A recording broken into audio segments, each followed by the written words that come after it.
তো নমস্কার বন্ধুরা, আমি বাঙালি কৃষক চ্যানেলে আপনাদের সবাইকে আরও একবার স্বাগত। হ্যাঁ, আপনার বাড়িতেও কমলালেবু ফলবে। দরকার শুধু একটা সঠিক গাছ ও তার সাথে আপনার সঠিক পরিচর্যা। দেখুন, আমি বাড়িতে কমলালেবু গাছ লাগিয়েছি। গাছটা শুধু কত সুন্দর হয়ে উঠেছে দেখুন। আর এই গাছটাই কিন্তু এখন কেটে দিতে হবে।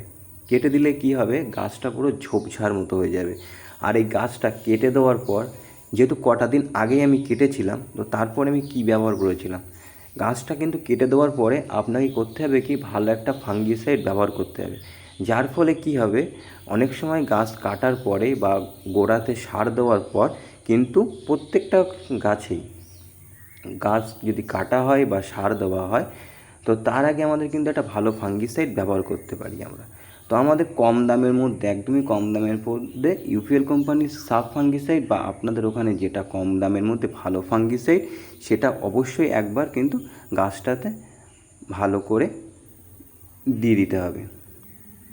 এরপর আমাদের কাজ কী থাকবে না, 15 দিন অন্তর যদি আমরা মাটিতে বসিয়ে থাকি, তাহলে অল্প অল্প 10-26 হাত একটু দূর থেকে ছড়িয়ে দেবো। তাহলে কী হবে, গাছটা সঠিক পরিমাণে কিন্তু খাদ্য পাবে।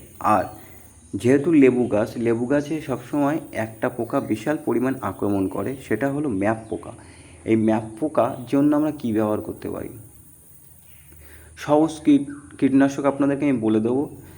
এই দুটো কীটনাশকের মধ্যে যে কোনো একটা ব্যবহার করলেই কিন্তু আপনাদের ম্যাপ পোকা পালাবে। যদি আপনারা একদমই কম দামের মধ্যে একবার ব্যবহার করে দেখতে পারেন যে কি হয়, তাহলে বলবো ওস্তাদ ব্যবহার করুন, ওস্তাদ তেল। এটাও ইউপিএল কোম্পানিরই সাধারণত মনে হয়, যেহেতু এই ইউপিএল কোম্পানির দামগুলো কম হয়। এরপর আপনাদের আমি বলবো ইমাভেক্টিন বেনজয়েড, যে কোনো কোম্পানির ইমাভেক্টিন বেনজয়েড কিন্তু আপনারা ব্যবহার করতে পারেন। এর ফলে কী হবে, গাছে যে সমস্ত ম্যাপ পোকা বা অন্য অন্য পোকা, সেগুলো কিন্তু অনায়াসে কিন্তু দূর হয়ে যাবে।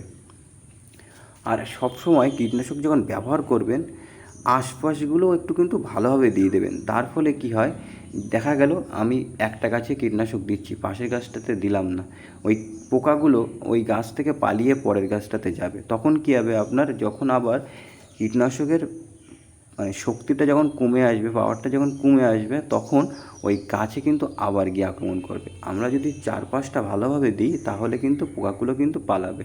আর এই ইমাভেক্টিন বেনজয়েড গ্রুপের কীটনাশকগুলো এতটা ভালো যে পোকা, যে কোনো ল্যাদা পোকা যেগুলো আক্রমণ করে বেশি লেবু হলে, সেগুলোও কিন্তু একদমই দূর করে দেবে।